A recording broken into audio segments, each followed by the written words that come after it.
Godmorgen og velkommen tilbage fra påskeferie. Jeg ved, du har glædet dig til at komme tilbage på arbejde som en lille barn. Og foran dig står din PC, og mit gæt er, der ligger mails fra velmenende kolleger, der har arbejdet i ferien og sendt dig lidt og tager dig til i den her uge her. Mit gæt er også, at flere af dem er mærket haster, og jeg skyder på, at du åbner den og tænker, lad mig få noget for hånden i en fart, således jeg ikke længere har cirka 100 mails liggende i min indbakke. Men er alle de ting, der ligger i den indbakke, virkelig vigtige for dig? Eller er det bare hasterting, som føles godt at få ud af vagten?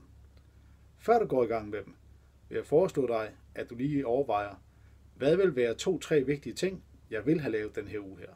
Og når du har skrevet dem ned, fordi så skal du tænke dig om, så åbner du den indbakke igen, kigger på listen af de 100 mails, sletter de 50, der alligevel bare er for your information og spilder tid, og resten vurderer du lige op i forhold til de 3 mål, du har sat den her uge her, og tænker 1, hvilke vil jeg have nu ude, hvilke skal jeg have nu ude, og resten, hvad kan jeg uddelegere, og hvad kan jeg fortælle folk, det bliver ikke denne uge her, men måske på et andet tidspunkt, eller jeg kender en, der kan hjælpe dig.